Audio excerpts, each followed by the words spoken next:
In this lecture, we're going to look at the first part of some famous manuscripts, and that will be the papyri.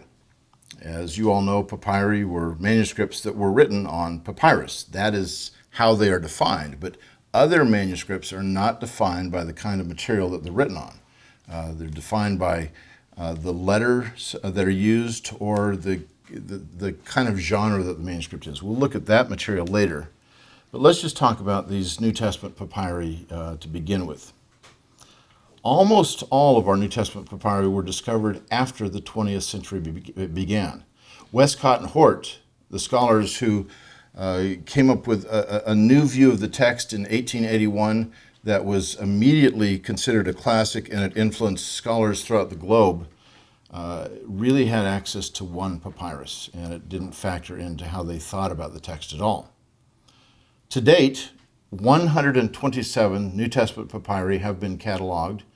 Every single one of them is fragmentary. We don't have a complete text of whatever that papyrus even was intended to cover. None of them were intended to cover the whole New Testament.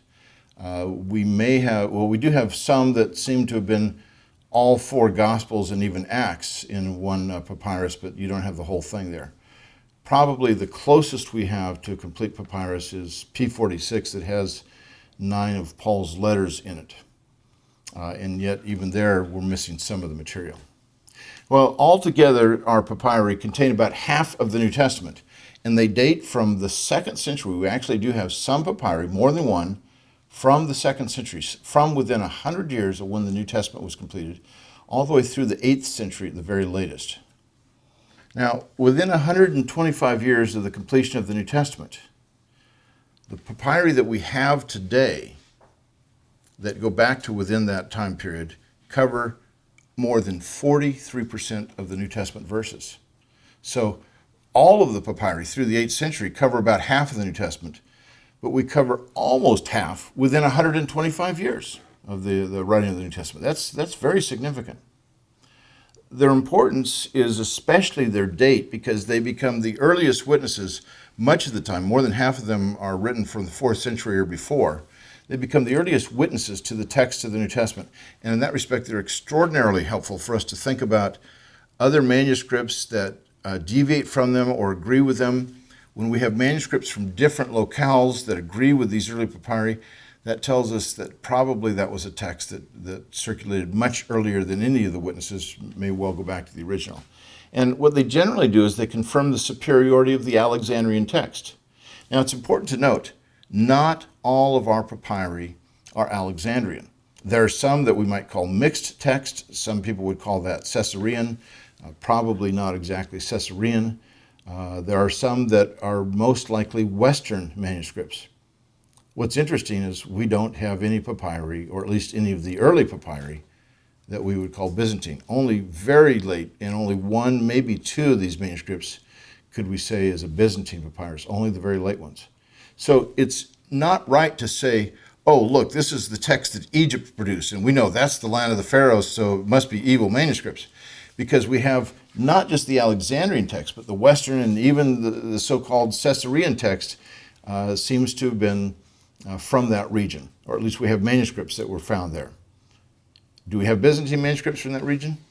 Well, we actually do at St. Catherine's Monastery, but papyri, maybe only one or two that are very late. So this is the importance for us to think about. Some famous manuscripts, here we go. I'm going to look at 3 manuscripts or groups of manuscripts. The John Rylands Papyrus. Papyrus is the singular word. Papyri is plural. And the John Rylands Papyrus is known as P52. The Chester Beatty Papyri are P45, 46, and 47. And then the Bodmer Papyri are P66 and 75. These papyri are numbered in the order of their publication, which comes very close to their order, the order of their discovery. So P52, which was published in 1935, was the 52nd papyrus of the New Testament that was discovered. And so that's how they are counted and noted. There's always a capital P in front for the papyri, and then they're just numbered in sequence. Okay, let me begin with P52, and let me give you a little background on this.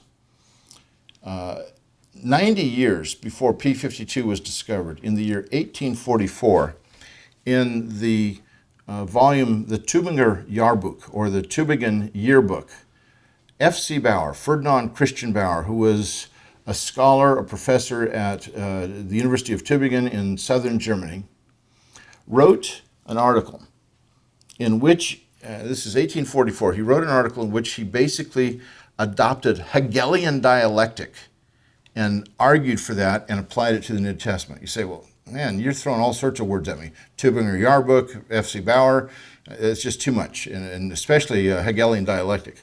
Well, Hegelian dialectic was a philosophy, a philosophical construct that was developed by one of Bauer's professors, Professor Hegel.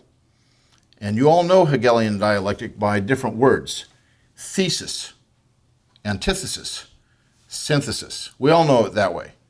Or those of you who are parents of teenagers, you get thesis, your hair will be short. Antithesis, my hair will be long. Synthesis, your hair will be long. So, that's how it works with us, with our kids. But anyway, that's the approach that Bauer took to the New Testament. His thesis was this, or his argument was this. There you have Petrine Christianity, a very Jewish form of Christianity. Then you have Pauline Christianity, which was really allowing Gentiles to come in without having to be circumcised and things. And then you have something that's an amalgamation of the two, which we see in the book of Acts and the Gospel of John. By applying his Hegelian dialectic, what he says is the Gospel of John could not possibly have been published before AD 160. Well, most people would think, gee, John probably lived a long time, but probably didn't live that long. That would be about 150 years for him to have survived. And Bauer's hypothesis is, well, my guess really is 170 comes closer to the actual time at which John's Gospel was published. So that's the thesis that was driving so much of European scholarship. There was 90 years of skepticism. Scholars all over Europe especially were saying John's Gospel, because it was published so late, which they knew it was, therefore had nothing of historical reliability to it whatsoever. And then in 1934, 90 years after Bauer published this article, Colin H. Roberts, a fellow at Oxford University, he was a professor there. In Britain, they use the word fellow to call what we would say as a professor. And in the UK system, there's only one professor in each department, but we would refer to them as professors. So Roberts was a fellow, or we would say a professor at Oxford University, and he was at the John Rylands Library of Manchester University. He was working through some papyri that a colleague before had begun to edit that had been discovered in 1920 and just deposited at the library. And so he's going through these papyri, and lo and behold, he comes across this fragment, this scrap that's 3.5 inches tall by 2.5 inches wide. That's as big as it was. It looks kind of like the state of Michigan. And he looks at this and he notices on one side the text, and he flips it around on the backside, and it's written on the backside as well. Well, what does that tell him? It tells him that this was either an epistograph, that is a roll that's written on both sides, or it's a codex. And if it's a codex, it's probably Christian, because he knew, in fact, he would write the standard book on this about 40 years later, that a codex was something that Christians adopted early on and non-Christians did not. As he deciphered the text, he discovered this is John chapter 18, verses 31 through 33 on the front side, and then it's John 18, verses 37 and 38 on the back side. This is a codex. If it was an epistograph, a roll written on both sides, you might have John 18 on the front. On the back, you might have Acts chapter 4. It's not going to be the same chapter, just a couple verses later. So this was like trying to find the needle in the proverbial haystack, and he found a New Testament manuscript. And when I say that, we have, as I said, 127 New Testament papyri. How many papyri do we have that actually have text on them? The count differs between 500,000 and 1 million. That's a lot of papyri, most of which have not yet been published, but 127 New Testament ones have. Now, this is the text of P52 on both sides, And what I've done here is I've underlined and put in bold what we actually have. I did this in English, so it's a little bit different. I'm breaking up the words as they appear in Greek. But here's what you have in John 18:31 through 33 in this papyrus. You have the Jews for us. It is not permitted to kill. The Jews for us is what you have in this text. And then it goes on, and then you see anyone, so that the. And then the first word of the first letters of the word of Jesus might be fulfilled, which he spoke, signifying what kind of death he was going to die. Entered thus again into the praetorium Pilate, and he summoned Jesus and said to him, "Are you the king of the Jews?" Now, again, I've broken this up so you see the actual word breaks you get in this papyrus, and I've done the word order to reflect the Greek so you can get the sense of it. So this is how much of the text we have, not much. Verses 37 and 38, "A king I am. For this I have been born, and for this," I want you to notice this. The words "for this" I've put in italics and in brackets. They're not in this manuscript. You say, wait a minute, how do you know they're not in this manuscript? You only have the stuff that's underlined and in bold. Well, we can tell how many letters this scribe put on each line on the basis of the lines that we can see on other places. We know that he uses only X amount of letters. It's a certain range. If he puts the words "for this" in this text, it throws that all out of kilter. Almost surely he did not have it. But I want you to notice something else. Look at the line above. "For this I have been born, and for this I have come into the world." This is a place of haplography, where he wrote once what he should have written twice. He should have written "for this" 2 times, exactly the same words in Greek. And he wrote it the first time, he skipped it the second time. This is the only manuscript we have that lacks it that second time. But it's a typical kind of error. And apart from a couple of minor spelling errors, this is the only difference that P52 has from our standard Greek text that we believe goes back to the original. "And for this I've come into the world, so that I would testify to the truth. Everyone who is of the truth hears my voice. Said to him Pilate, 'What is truth?' And this after saying again, he went out unto the Jews and said to them, 'I find not one fault in him.'" I think it's a fascinating text that it's on this, what is truth, on the very text that F.C. Bauer is saying, what is truth? Well, John's gospel is certainly not historically true. P52 is saying, F.C. Bauer, go pound sand. Well, C.H. Roberts sent photographs of this little papyrus to the 3 leading papyrologists of Europe in 1934, and each one of them, independently of each other, dated this manuscript between 100 and 150, AD 100 to 150. And a fourth one demurred, and he said, no, I think it may actually be in the 90s when it was actually written.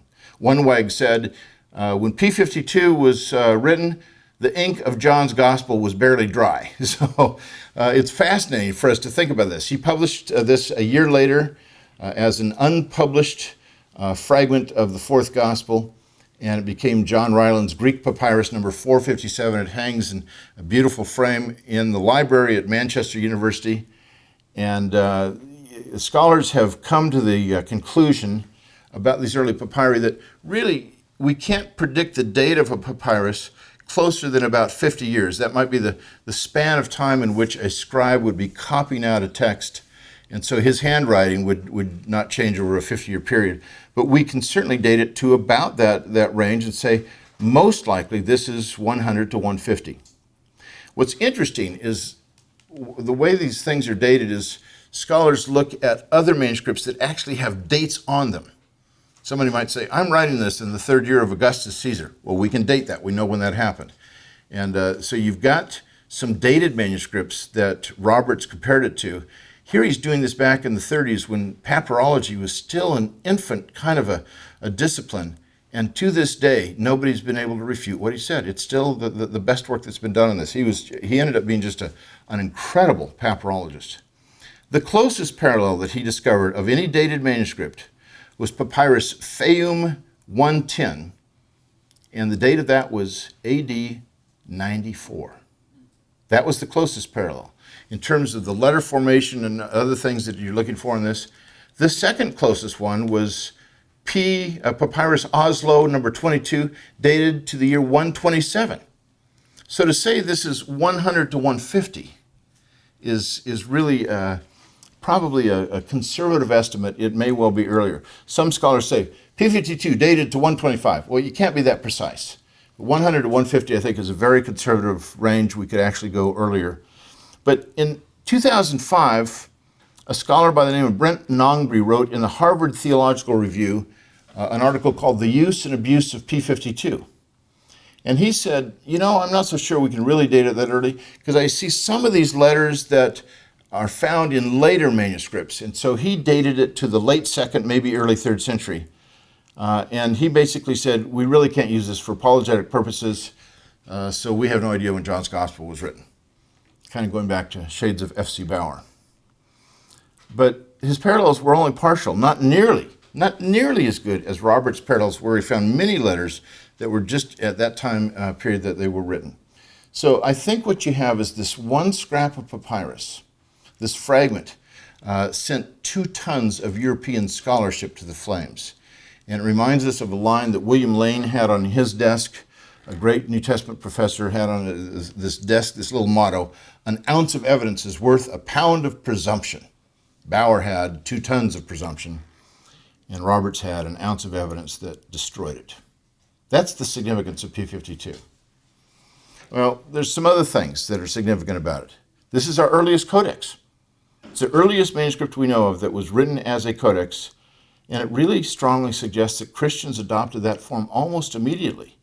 If this is a late 1st century manuscript or an early 2nd century, Christians used this very, very quickly, shortly after the book of Revelation would have been written, most likely. The full-size page we know would be about 21 by 20 centimeters, or 8¼ inches by 8 inches. And the whole Gospel of John would presumably comprise the contents. I'm pretty sure that's what everybody would argue. And the text is basically an Alexandrian witness. And as I've said, a few minor errors, but the kind that would have been made unintentionally. And this is evidence that even the unprofessional scribes were not making intentional changes. It confirms that what we see in the text today, they were writing out pretty carefully back then. Okay, let's go on to the Chester Beatty Papyri. P45, P46, and P47. Chester Beatty was a collector, an American. Arthur Chester Beatty was his name. And I've been over to Dublin to talk to the librarians there. They said his name should be pronounced Beatty. And I said, not Beatty as in Warren Beatty? And they said, oh, no, we don't know who that guy is. But so, you know, when you're in Dublin and they have the manuscripts, that's exactly how you pronounce it. So his name, as far as I'm concerned, is Chester Beatty. He was a miner. He worked in copper. He made a lot of money doing this, and then he became a huge bibliophile, just collecting rare artifacts, books especially, of world religions. And he made a number of purchases of manuscripts in Cairo. Most of these are housed at the Chester Beatty Library in Dublin, which is part of the Dublin Castle. It's really a remarkable place. 30 leaves of P46, which is Paul's letters, are at the University of Michigan. And all of these volumes were published in the 1930s by the curator of Western manuscripts at the British Library, Sir Frederick Kenyon. Here's kind of what the Chester Beatty Library looks like. You can see that it was the European Museum of the Year in 2002, that you see the glass front, and it occupies the building on both sides, and then you've got the reading room. It's a magnificent, absolutely magnificent library. Well, let's talk about P45 to begin with. This is a manuscript from the 3rd century. It has the Gospels and Acts. And it's not that I had a brain fart and put the Gospels in the wrong order. This is the order that this manuscript has them in: Matthew, John, Luke, and Mark. It's known as the Western order, where you put the Apostles first, and then Luke and Mark finish it out. And then it has Acts. It's the oldest manuscript of Mark's Gospel, the only one we have so far that's of the 3rd century. And it's only 30 leaves of an original 112, and the text is a bit puzzling, kind of an improved style of the Alexandrian. Some call it Proto-Caesarean. That's probably not accurate, but it's a good text, but not a perfect text. So the scribe seems like he's taking some liberties for a variety of reasons. Nevertheless, an extremely important text just because it's early, and we have enough material for us to wrestle with and think about. P47 is another one of these Chester Beatty papyri, dated to the 3rd century. It's got just Revelation in it. It's the oldest manuscript of Revelation. It's only got 10 leaves. It's not very much material, but it's an excellent text, one of the most important manuscripts of the Apocalypse. Even though it doesn't have very much of Revelation, it's the oldest text of Revelation. Where it does have it, it's probably the 3rd most important manuscript we have for the book of Revelation in terms of helping us understand what that original text said. Then P46 is the prize in the collection.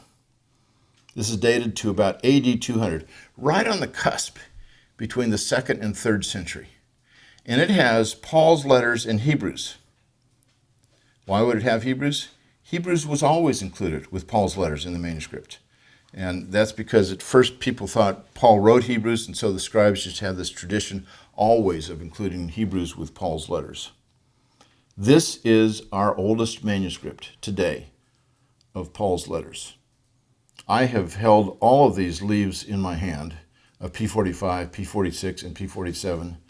I spent time in Dublin examining them in a private room with one of the librarians. It's talk about having Christmas morning over and over again and bring out another plate. Every single one of them is under 2 plates of glass, wedged between 2 plates of glass. And wow, it was fun. And they're easy to read. The Greek is still very clear because the early papyri used a carbon-based ink that is still black. Later manuscripts, the parchment manuscripts, they used iron gall and it turns brown because it gets rusty. So the papyri are actually many times easier to read than later parchment manuscripts. That was for free. That won't show on the test, but I just wanted to tell you about that. So we have today of this manuscript 86 leaves of the original 104. That's huge. That's a very significant number. And this was a single quire manuscript.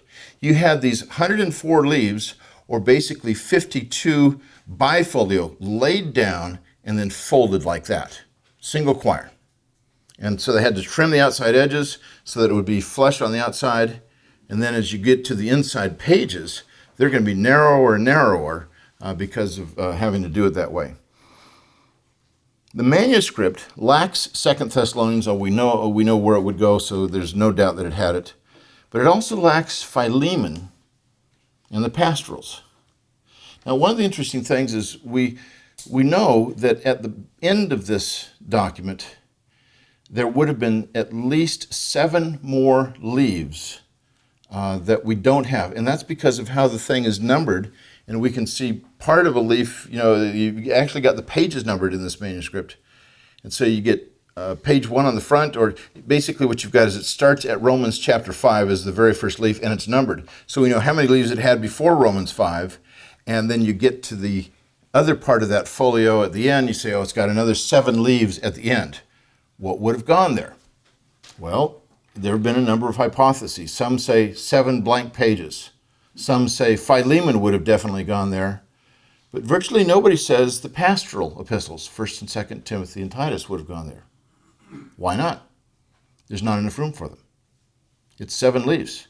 The pastorals would take 10 leaves.